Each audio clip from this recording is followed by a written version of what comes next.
እንኳን ደስ ያላችሁ። ኦልሞስት በፊት ቁፋሮ ላይ እንደነበረ የገዛችሁ ሰዎች አላችሁ። ዛሬ ማት ፋውንዴሽኑ ተሰርቶ አልቆ ፈርስት ቤዝመንት ጨርሰን የሰከንድ ቤዝመንት ስላብ እየተሞላ ነው። እንግዲህ ለገዛችሁ ደንበኞች ለሁላችሁም በዋትስአፕ በቴሌግራም እንልክላችኋለን። በዚሁ አጋጣሚ እንግዲህ የገዛችሁ ደንበኞች ከዚህ በፊት ከኛው ላይ እንኳን ደስ ያላችሁ ብለናል።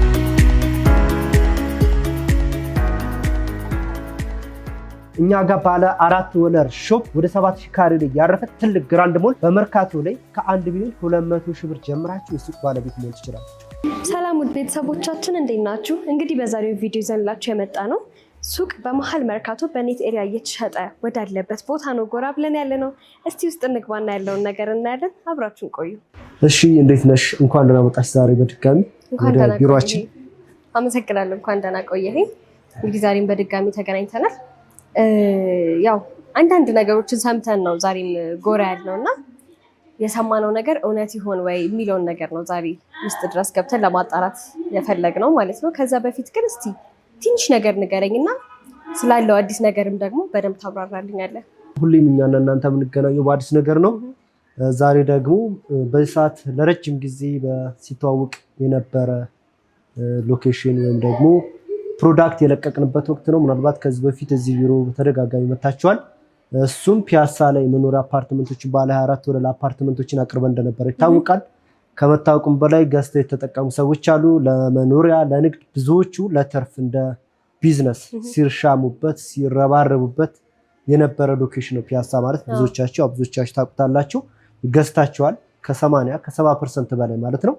ባለ 24 ወለል አፓርትመንት ሚክስድ ዩዝ ኮምፕሌክስ አፓርትመንት አቅርበንላችሁ እንደነበረ ይታወቃል። ባለ 1 መኝታ፣ ባለ 2፣ ባለ 3 እንግዲህ ምን ያክል እንደገዛችሁ በምን ያክል ብር በዛን ጊዜ 10% ቅድመ ክፍያ።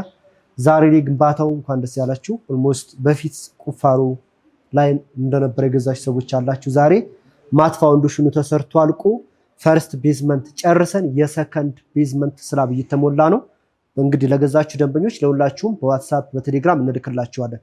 በዚሁ አጋጣሚ እንግዲህ የገዛችሁ ደንበኞች ከዚህ በፊት ከኛው ላይ እንኳን ደስ ያላችሁ ብለናል። ስለዚህ አሁን ደግሞ ዛሬ ባቀረብነው ፕሮዳክትም እንደተረቀቀ ንገሩኝ ብላችኋል። ለእናንተ በስልክ መንገር ይቻላል፣ ስልካችሁ ስላለኝ ማለት ነው። ግን ሌሎችም ምናልባት ሲጠብቁት የነበረ ምናልባት መኖሪያ አፓርትመንት የማይፈልግ ሰው ይኖራል። ዛሬ ይዘን የመጣ ነው በንግድ ማዕከል ወይም ደግሞ የንግድ ሱቅ ነው ማለት ነው። ኦኬ፣ በጣም ጥሩ ነው። እንግዲህ የዚህ ቤት ባለቤት የሆኑት ሰዎች እንግዲህ በጣም ደስ የሚል ዜና ነው አሁን ያሰማሃቸው። እኔም ኮንግራ ለማለት እወዳለሁ። ታዲያ በተጨማሪ ደግሞ ሜሪት ከመኖሪያ አፓርትመንት ባሻገር ሱቅ ይዞ መጥቷል ነው እያልከኝ ያለኸው? እስቲ የሱቁ ሁኔታ ምን ይመስላል? ሱቁ የት ይገኛል? ምን አሚኒቲዎች አሉት? እስቲ ንገረኝ። እሺ፣ በጣም አሪፍ ጥያቄ ነው። እንግዲህ ዛሬ በዋነኝነት እናንተም ሰምታችሁ የመጣችሁት ለእናንተ ኦዲየንስ ልታቀርቡ የመጣችሁት ነገር አለ። እኛም እንፈልጋችኋለን። በጣም እናንተ ኦዲየንሶቻችን ፋሚሊዎቻችን ስለሆኑ ማለት ነው። ይዘን የመጣ ነው እንግዲህ ኦልሞስት ከ6 ወር ከ7 ወር በላይ በማስታወቂያ ላይ የቆየ ሎኬሽን እንትን ነው ፕሮዳክት ነው።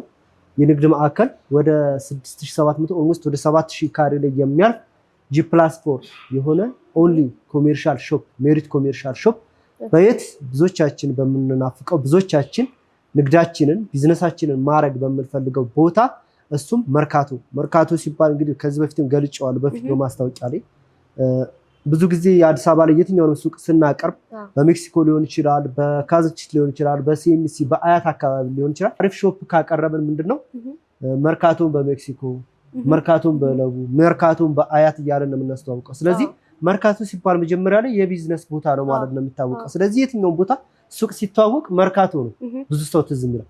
ስለዚህ እኛም ያንን ብለን በመርካቶ በተክለ ሃይማኖት ቤተክርስቲያን ጋዛ ተክለ ሃይማኖት ሆስፒታል ፊት ለፊት ቀደም እንዳልኩት ወደ 7000 ካሬ ላይ የሚያልፍ G+4 የሆነ ከግራውንድ እስከ 4ኛ ኦንሊ የሱቅ ብቻ ማለት ነው። ከዝቅተኛ የካሬ አማራጭ እስከ ከፍተኛ የካሬ አማራጭ ብዙዎቹ በጉጉት ሲጠብቁት የነበረው ሳይት ዛሬ ተለቋል ማለት ነው። እንግዲህ በጣም ደስ የሚል ነገር ነው። ያው ቀደም ብለን እንዳልከው ደግሞ መርካቶ ሲባል ብዙዎቻችን የንግድ ቦታ እንደሆነ የምናውቀው ነው። ሲቀጥል ደግሞ ለንግድም ለመገበያያም መርካቶ በጣም ተመራጭ ነው። ያው አሉት ከሚባሉት ትልልቅ የንግድ ማዕከሎችም አንዱ መሆኑ ይታወቃል ማለት ነው። በመርካቶ ከ1 እስከ 4 ሱቅ ይዞ መምጣቱ በእርግጥ ደስ ይላል። በመርካቶ ሱቅ በመግዛታቸው ደንበኞች እንደው የሚጠቀሙት ጥቅም ይኖር ይሆን ወይም ደግሞ እዛ በመርካቶ መሀል የሱቅ ባለቤት በመሆናቸው ምን የተለያየ ጥቅሞችና አዳዲስ ነገሮች ሊያገኙበት ይችላሉ? ማንኛውም ሰው እንደ መርካቶ በነገራችን ላይ ከአፍሪካ ጭምር በገበያ በማርኬቲንግ ዙሪያ የሆነ ደረጃ ውስጥ አለበት። እንደ ኢትዮጵያ ብቻ ሳይሆን ማለት ነው። እንደ ኢትዮጵያ ማንኛውም ሰው የሆነ ነገር መግዛት ሲፈልግ እስቲ መርካቶ ሂዱና ፈልጉ ነው የሚባለው። እስቲ መርካቶ ሂዱና ጠይቁ ነው የሚባለው። በዚህ ዙሪያ እንግዲህ ብዙዎቻችን የምናውቀው ነው ከጥንት ጀምሮ ማለት ነው። ይሄ ደግሞ ሎኬሽኑ ደግሞ ከመርካቶ እምብርት የሆነ ቦታ ላይ ነው እዛችሁ ላይ ማለት ነው። ትልቅ የገበያ ማዕከል ነው። ምናልባት ከዚህ በፊት ሰፊ እንደዚህ ሞል የሆነ ግራንድ ሞል ላይ ያረፈ ተገንብቶ ላይቅ ይችላል። ዝም ብሎ ሲንግል አፓርትመንቶች፣ ሲንግል ሾፖች፣ ሞል ያልሆኑ ሱቆች ነበሩ እስከዛሬ ድረስ የነበሩት። ይሄ ግን በመርካቶ ላይ ሰፊ መሬት ተሰጥቶት ሰፊ ቦታ ተሰጥቶት 7000 ካሬ አንደርግራውንድ 2 ቤዝመንት ያለው የመኪና ማቆሚያ ማለት ነው። 2 ቤዝመንት ማለት አንዱ ጠለል 7000 ሆነ ማለት ሁለቱ ባንድ ላይ ወደ 14000 ሜትር ስኩዌር የሚሆን የመኪና ማቆሚያ ይኖራል ማለት ነው። ይሄ አጠቃላይ ሾፕ ለሚያደርገውም ሱቅ ላላቸውም ሰዎች ይሆናል። ይሄ ነው። ሌላኛው ምንድነው? ይሄ ሱቅ ራሱን የቻለ ሊፍቶች ይኖሩታል። እነዚህ ሊፍቶች የትላልቅ የእቃም የሰውም ማለት ነው። ቦዝ ሰርቪስ ሊፍት ይኖራል፣ የፓሴንጀር ሊፍት ይኖራል ማለት ነው። ሰርቪስ ሊፍት ለምሳሌ እስከ ኦልሞስት እስከ 5 ሜትር ምናምን ርዝመት ያለው እቃ ፓክ ማድረግ እንዲችል ተደርገው ነው ዲዛይን የተደረገው። ስቶር በቂ ስቶር እንዲኖራቸው ተደርገው ዲዛይን አድርገናል። ኦኬ እንግዲህ ደስ ይላል። በመሀል መርካቶ እንደዚህ አይነት ዘመናዊ የሆነ ሞልን ይዞ መቅረብ እጅግ ደስ የሚል ነገር ነው። በተጨማሪ ደግሞ ምንም አይነት የፓርኪንግ ችግር እንደማያጋጥም ተደርጎ ለደንበኛም ለባለቤትም አስዩም ተደርጎ መሰራቱ የቤዝመንት ነገሩ በጣም ደስ ይላል። እስቲ ታዲያ ስለ ሱቆቹ አንዳንድ ነገር በላይ። እሺ ወደ ካሬ ዝርዝሩ ስንመጣ እንግዲህ +4 ነው። ግራውንድ ፈርስት ሰከንድ ሰርድ በዛው ልክ ግራውንድ ላይ ሾፕ የሚገዛና አራተኛ ፍሎር ላይ ሾፕ የሚገዛ እኩል አይሆንም ዋጋው። ለምን? ምናልባት አንድ ሰው እኛ ጋር ሲገዛን ለኪራይ ሊሆን ይችላል ሊሰራበት ይችላል። ሲያከራይም በፍሎሩ እንደዛው ባወጣው ልክ ነው የሚያገኘው የሚባለው ነገር አለና ግራውንድ ሲገዛ ፈርስት ሲገዛ ሰርድ ፎርስ እነዚህም በደንብ ልብ ብላችሁ አዳምጡ። ብዙዎቻችሁ ተማትሩት ነገር አለ ማታስተውሉት ነገር አለ። ሱቅ ብሎ ምናልባት ሴልስ ኮንሰልታንቱም የሽያጭ አማካሩም ላይነግራችሁ ይችላል። ግራውንድ ስትገዙና አራተኛ ፍሎር ላይ ስትገዙ የዋጋ ልዩነት አላቸው። እነሱም በዝርዝር እንመጣበታለን። ሌላኛው ዛሬ ለየት የሚያደርገው ነገር ምንድነው? ይሄ ሪል ስቴት ጀነራል ፕሮፐርቲ ሲባል ፕሮፐርቲ የምንድና የኔት ኤራ ፕላስ ኮመን ኤራ ማንኛውንም አፓርትመንትም ይሁን ሱቅ ስንሸጥ የሚሸጠው በግሮስ ኤራ ነው። እኛ የምናውቀው ግሮስ ነው። ግሮስ ምናልባት ላያውቁት ይችላሉ፣ ግን አንዳንድ ከስተመሮች ጠይቀው ያንን አውቀው ዲቴል በደንብ ወደ ስራ የሚገቡ ወይም ዲል የሚያደርጉ ሰዎች አሉ። ዛሬ ግን በዛው ምናልባት እኛ ጋር ብቻ አይደለም ነገም ተነገ ወዲያ ቤት ልትገዙ ትችላላችሁ፣ ሱቅ ልትገዙ ትችላላችሁ። በምትገዙበት ሰዓት መጠየቅ ያለባችሁ ነገር ከውል በተጨማሪ አንድ ምስጢር ልንገራችሁ። አፓርትመንት ስትገዙ ኮመን ኤሪያ የሚባል ነገር አለ። ኮመን ኤሪያ የሚባለው ምንድነው? የሆነ ስፔስ አለ። ያን ስፔስ እዛ መኖሪያ አፓርትመንት ላይ ወይም እዛ ፕሮፐርቲ ላይ የሚኖር በጋራ ሼር የሚያደርጉት ነገር ማለት ነው። ይህ ፕሮፐርቲ ምናልባት በአፓርትመንት ደረጃ ኮመን ኤሪያ የሚባሉት ምንድናቸው? ፓርኪንግ፣ ሊፍት፣ ኮሪደር፣ ደረጃዎች እነዚህ ኮመን ኤሪያ በመባል ይታወቃሉ። ኔት የሚባለው በትክክለኛ ቤቱ ብቻ የሚያርፍበት። ስለዚህ ሰማንስ ፕሮዳክት ሲገዛ ኔት ኤሪያ ፕላስ ኮመን ኤሪያ በአንድ ላይ ግሮስ ኤሪያን እስከዛሬ ዲል የምታደርጉት የትኛውንም የትም ሀገር ማለት ነው ሰርች ብታደርጉ አፓርትመንት የሚታወቅ ነገር ነው። ብዙዎቻችሁ ይህንን ኖርማል 100 ካሬ ስለገዛችሁ 100 ላይ ብቻ የሚያርፍ ይመስላችኋል። ምናልባት ይሄ ሁሉ ያወቃችሁን ሳታውቁ አላውቅም። አንዳንዴ እንዲህ ሼ ምናምን ብላችሁ 100 ካሬ ቤቱ እኮ የሚያርፈው 75 ነው፣ ቤቱ እኮ የሚያርፈው 80 ላይ ነው ትሉኛላችሁ። ይሄ የትኛውም እንደ ዓለም አቀፍ እንደ ኢንተርናሽናል የሚስማማበት ነገር ነው። ይሄ በአፓርትመንት ለምን ነው? ለምሳሌ በሚገባን ቋንቋ በትምህርት ቤት ላይ አንድ ትምህርት ቤት ላይ እናንተ የትምህርት ቤት የመማሪያ ብላችሁ የትምህርት ቤት የወር ብላችሁ ስትከፉ ምኑን ያካትታል? ላይብረሪ ያካትታል አይደለ? ላይብረሪዎች የሚጫወቱበት ልጆች ምናምን እነዚህ ኮመን በመባል ይታወቃሉ ማለት በሚገባን ቋንቋ ማለት ነው። ግን ስንት የቤተ መጻሕፍት የላይብረሪ የመምህር የምን እየተባለ አይደለም የምትከፍሉት አይደለ? ልጄ ይማራል የወር ክፍያው ይሄን ያክል ነው። በአፓርትመንት በሚገባችሁ ቋንቋ ይሄን ብያቸዋለሁ። እነዚህ የትኛውም ዴቨሎፐር የሚስማማበት ነው። ታዲያ ይሄንን ዛሬ ለምን አነሳሁት? እኔ ምናልባት ይሄን ሁሉ ስል ቀድሞ ወደ ጠየቅሽኝ ወደ ካሬውና ወደ ዋጋው ስለምሄድ ማለት ነው። እኛ ጋር ለምሳሌ ኮመን ኤሪያ አንድ የመኪና ምሳሌ ብንነሳ በአንድ ቪኤት ሊሆን ይችላል፣ ያሪስ ሊሆን ይችላል፣ ቪትስ ሊሆን ይችላል። ኮሙሌቲቭ ማለት ከ10 ካሬ እስከ 15 ካሬ የሚሰጡ አሉ የመኪና ማቆሚያ ማለት ነው። 8 ካሬ ለምሳሌ 10 ካሬ ቪትስ ያለው መኪና 8 9 እስከ 10 ሊወስድ ይችላል። ቪኤት እስከ 15 ካሬ ሊሰጡ ይችላል። ግን አማካኝ 12 ካሬ የመኪና ማቆሚያ የትም ቦታ ይቀነሳል። ለምሳሌ 100 ካሬ የገዛ ሰውዬ ትክክለኛ ቤቱ የሚያርፈው 88 ላይ ነው ማለት ነው። ይሄ ምናልባት ስለማያዩት ነው። ወደ ዋናው ነገር ስመጣ ይሄን ነጥብ ወደ አንሳውበት ስመጣ እኛ ጋር በኔት ኤራ ነው እየሸጠን ያለነው። ለምን በኔት ኤራ እየሸጠን ካምፓኒው ያዋጣዋል ወይ አያከስረውም ወይ የሚሉ ጥያቄዎች ተነስተዋል። ከዚህ በፊት የተወሰነ በዊሽ ሊስት ላይ የቆዩ ደንበኞች ወይ ሌላ ጋር ስንጠይቅ እንደዚህ ነው። እንዴት በኔት ኤራ ካምፕ ማለት ነገ ምን ሊያመጣብን ነው? በኔት ኤራ እንዴት ያዋጣል? እውቀቱ ያላችሁ ሰዎች ማለት ነው። ምናልባት ይሄንኛ በኔት ኤራ ነው እየሸጠን ያለነው ስል ለተወሰኑ ቤቶች ብቻ ነው፣ ለተወሰኑ ፕሮዳክቶች ብቻ ነው፣ ለተወሰኑ ሸፖች ብቻ ነው። ትንሽ ከተሸጡ በኋላ በሌሎች ጀስት እንደማስታወቂያ አለ ካምፓኒው ሶ እንዳልኩሽ ወደ ካሬው ስንመጣ ወደ ዋናው ነገር ይሄ ወደ አነሳውበት ነጥብ ስመጣ ስለጠየቅሽኝ ማለት ነው። እኛ ጋር ዝቅተኛ ካሬ 25 ካሬ አለ። ሁለት አይነት የካሬ አማራጭ ብቻ ነው፣ በ25 ካሬ እና በ35 ካሬ ማለት ነው። ዝቅተኛ 25 ካሬ አሁንም ያልኩሽ ኔት ኤራ ማለት ነው። ኔት ኤራው ኖርማል ኢቭን ሊፍቱን ምኑ ሳታነሽ 25 ማለት የመኪና ማቆሚያ እንኳን ቢጨምርበት ስንት ማለት ነው? 37 ካሬ ነው የሚሆነው። ኦልሞስት 37 የኮሪደር ምናምን 40 ካሬ ተብሎ የሚሸጠውን እኛ በ25 ካሬ እንሸጠዋለን። ስለዚህ ምንድነው የምንላችሁ ነው መኪና ማቆሚያ በነፃ ነው፣ ከራሳችን ነው። ሼር አታረጉም ማለት ነው። ይሄ በአጠቃላይ ኮመን ኤራ ምናምን ያልኩት ለሱ ወጪ አታወጡ ማለት ነው። ለ25 ካሬ ኦልሞስት በግሮስ ኤራ 40 ለሚባለው ካሬ ለነገርኳችሁ ቅድም ላይ ግራውንድ ፈርስት ሰከንድ ሰርድ ዋጋቸው ይለያያሉ። ግራውንድ ላይ ለሚገዛ ለምሳሌ ፈርስ አራተኛ ፍሎር ላይ ከዝቅተኛው ብንጀምር ለዚህ 25 ካሬ በኔት ኤራ ወይም ኦልሞስት በግሮስ ኤራ በእኛ በሚገባን በገባልክ ስንሰራ ኦልሞስት 40 ምናምን በሚደርሰው 37 ምናምን በሚደርሰው የዚህ ቶታል ፕራይሱ 5,500,000 ብር ነው። ግሮስ ኤራ ብንጨምርበት ምናልባት 8-9 ሚሊዮን የመረስ ፕሮባቢሊቲ ይኖራል። በኔት ኤራ እስከመቼ ነው? ቅድም እንዳልኳችሁ ለጥቂት ሱቆች ብቻ ነው። ቶታል ፕራይሱ 5,500,000 ብር። መጀመሪያ ላይ የዚህ የ25 ካሬ ሱቅ የሱቋ ባለቤት መሆን ለሚፈልግ ሰው የሚጠበቅበት 1,200,000 ብር ይሆናል ማለት ነው። ቀሪዎችን በ7 ዙር ምናልባት አሁን ያለው ቁፋሮ ላይ ያለው ሳይቱ በሎንግ ታይም የተገዛ ቦታ ነው። ዛሬ ላይ ቁፋሮ ላይ ያለው እንልክላቸዋለን። ይሄ ሱቅ ስናስረክብ በ3 ወር የሚረከብ አለ፣ በ6 ወር የሚረከብ አለ። ማክሲመም በ1 ዓመት ጊዜ ውስጥ ነው የምናስረክበው።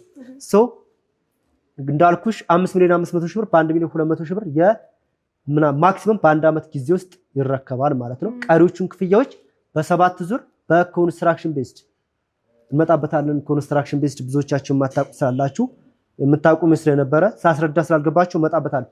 ሌላኛው 35 ካሬ 35 ካሬ የሱ በአጠቃላይ ቶታል ፕራይሱ እንደየፍሎሩ ይለያያል። ለምሳሌ ግራውንድ ላይ የሚገዛ ሰው ወደ 12 ሚሊዮን ብር ምናምን አካባቢ ይሆናል። እንዳልኳሽ ቅድም 35 ካሬ ያልኩት በግሮስ ኤሪያ እናውራ ከተባለ 35 ላይ ባንድ የመኪና ኮሙሌቲቭ ኤሪያ ብንሰራው 35 ሲደመር ኦልሞስት ወደ 50 ካሬ ምናምን አካባቢ። ስለዚህ በሚገባችሁ በግሮስ በ50 ካሬ የዚህ ቶታል ፕራይስ ግራውንድ ላይ ወደ 12 ሚሊዮን ብር አካባቢ ይሆናል። መጀመሪያ ላይ የሚከፈለው ወደ 3 ሚሊዮን ብር ማለት ነው። አራተኛ ፍሎር ላይ ሲሆን ወደ 7 ሚሊዮን ምናምን አካባቢ ይሆናል። መጀመሪያ የሚከፈለው 2 ሚሊዮን ብር ምናምን አካባቢ ይከፈላል ማለት ነው። ስለዚህ እኛ ጋር ባለ 4 ወለር ሾፕ ወደ 7,000 ካሬ ላይ ያረፈ ትልቅ ግራንድ ሞል በመርካቶ ላይ ከ1,200,000 ብር ጀምራችሁ የሱቅ ባለቤት መሆን ትችላላችሁ። ወደ ቅድሙ ስመጣበት ሪል ስቴት ላይ ሁለት አይነት አከፋፈል አለ፣ ታይም ቤዝድ እና ኮንስትራክሽን ቤዝድ። ምናልባት በሌሎች ላይ ገልጬው አውቃለሁ። ታይም ቤዝድ ማለት በጊዜ ገደብ ይከፋፈልልሻል። በግንባታ መሰረት ሲሆን ግንባታውን እያይሽ ነው የምትከፍለው። ይሄ ምንድነው? በዚህ ሰዓት ኮንስትራክሽን ቤዝድ የመጣው ከቅርብ ጊዜ ወዲህ ነው። ምንድነው? ይሄ ደንበኛ ሞር ትረስት እንዲኖረው ነው። ይሄ አንዳንድ ካምፓኒዎች አሉ ብር ሰብስበው የመጥፋት ፕሮባቢሊቲ እንደሱ አይነት የትረስት ኢሹ ላለባቸው ከስተመሮች ለነዛ ሲባል በግንባታው መሰረት አድርገናል ማለት ነው። አሁን ላይ ቁፋሮ መጀመሪያ ውል ሲፈራረሙ 1.2 ይከፍላል። ከዛ ቀሪውን በ7 ዙር ተከፋፍሎ ቤዝመንቱ ሲያልቅ አንደኛ ፍሎር ሲደርስ፣ ሁለተኛ ፍሎር ሲደርስ፣ አራተኛ ፍሎር ሲደርስ ሲረከብ እየተባለ 7 ጊዜ ይከፋፈልለትና በዚህ መልኩ ከፍሎ መርካቶ ላይ ማክሲመም በ1 ዓመት ጊዜ ውስጥ የሱቅ ባለቤት መሆን ይችላሉ ማለት ነው። ስለዚህ ከሎኬሽን ሎኬሽን በአጭር ጊዜ ውስጥ መረከብ እንፈልጋለን የሚል ሰው ካለ ስለዚህ ይሄው ዛሬ እንሆ ብለናል ማለት ነው። እንግዲህ በጣም ደስ የሚል ነገር ነው የነገርከን። ያው ብዙ ጊዜ ባለሙያ ሆነው ካልሆነ በስተቀር ዲቴይሉን ማወቅ አይችሉም እና እንደዚህ ዲቴይሉን ደግሞ ማብራራት መቻል በጣም ደስ ብሎናል። ላመሰግንህ እወዳለሁ። እና ያው በኔት ኤሪያ እና በኮመን ኤሪያ ብለህ ደግሞ በደንብ ከፋፍለህ ያስረዳህ ፓርት ደስ ብሎናል። ምክንያቱም ብዙ ጊዜ እንደዚህ ግልጽ አድርጎ የሚያስረዳ ብዙዎቹ የለም። ልክ ብለህ ባይገርምሽ ማለት ነው። ይሄ በቃ ስለ 100 ካሬ ከተባለ 100 ላይ የሚያርፍ ይሄ መሆን አይችልም በጭራሽ። ምናልባት የገዛችሁ ከሌላ ቦታም ራሱ ገዛችሁ ካለ ውላችሁን ተመለሳችሁ አግሪመንቱ በግሮሴራ ነው የሚቀመጠው እና ኮሙሌቲቭ በትንሹ 12 ካሬ ይነሳል። እንዲሁ ደረጃ ሊፍት ምናምን የሚለው ነገር እንተውና የመኪና ማቆሚያ በትንሹ 12 ካሬ ይነሳል፣ 15 ይነሳል እስከ ማክሲመም ድረስ 12 ካሬ ከተነሳ 12 ካሬ ግዴታውም ነው። በነገራችን ህጉም ነው። ይሄ ኢንተርናሽናል ነው። የኛ የዚህ ኢትዮጵያ ወይም ደግሞ እኔ ያሉበት የሪል ስቴት ህግ አይደለም። ምናልባት ዴቨሎፐሩ በራሱ ስምምነት እንትን ብሎ ካልሆነ በስተቀር ማለት ነው። እንግዲህ በጣም የሚገርም ነገር ነው። ምክንያቱም ብዙ ጊዜ አይታወቅም። አሁን ግን ያው ደንበኞች በዚህ መልኩ ሊያውቁት ችለዋል ማለት ነው። እሺ እንግዲህ በጣም አዳዲስ ነገር ነው ዛሬ የሰማሁት። እውነትም እንዳል ነው አዲስ ነገር መኖሩን ሰምተንም ጎራ ብለናል። እንደተባለው ደግሞ አዲስ ነገር አላጣንም። በደንብ ዲቴል ኢንፎርሜሽን ጋዘር ለማድረግ ሞክረናል። ታዲያ ይህን ሁሉ ነገር ነግረኸኝ እንግዲህ አብዛኛው ሰው በተለይ ውጭ ሀገር የሚኖር ሰው ይህንን ኢንፎርሜሽን ሰምቶ መግዛት የማይፈልግ ይኖራል ብዬ እኔም አላስብም። እንዴት ነው ለእነሱ ተደራሽ መሆን የምንችለው ታዲያ? እሺ በጣም አሪፍ። ንብረት ሲገዛ ኢትዮጵያ ላይ አሁን ላይ እንደ ሀገር ሊሆን ይችላል ያለን ህግ ሁለት አይነት መንገድ ነው። አንደኛ በዲኤችኤል ነው፣ ሁለተኛ በተወካይ ነው። ውጭ ያሉ እህቶቻችን ወንድሞቻችን መግዛት የሚችሉት ማለት ነው።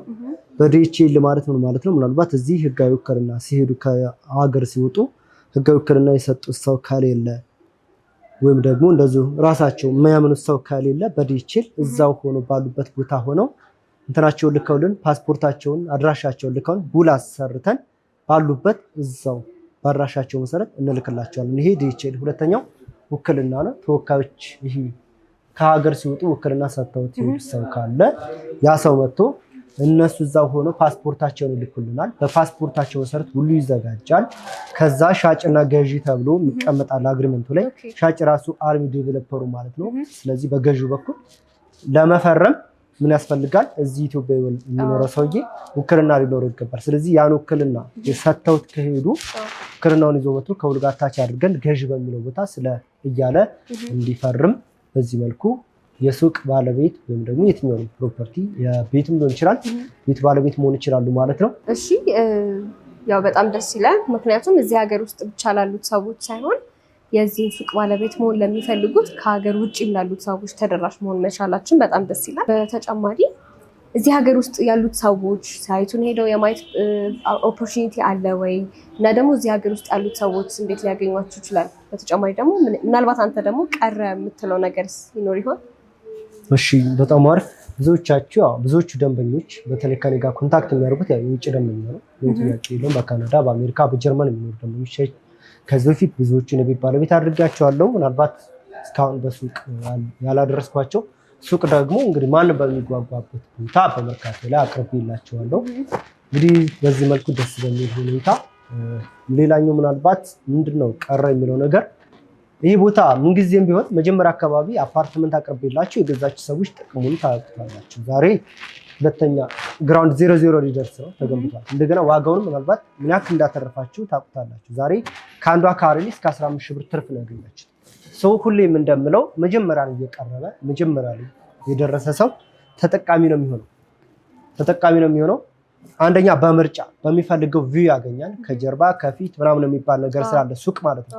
ምናልባት እንትን ላይ ከፀሐይ መውጫ ፀሐይ መግቢያ በሰሜን በደቡብ እንደሚባለው አፓርትመንት ላይ እኛ ጋር ሱቅ ሲመረጥ ከሊፍት ፊት ለፊት ከደረጃ ማንም ሰው ኮሪደር ሰማን ሰርኩሌት ሲያደርግ ሲዞር የሚያየው ነገር ነው እና እሱ ነገር በምትፈልጉት ፍሎር ላይ በምትፈልጉት ሎኬሽን በምትፈልጉት ከኋላ ከጀርባ የሚባለውን ነገር ለማግኘት ሁሌም እንደምላችሁ ቀድማችሁ ተመዝገቡ።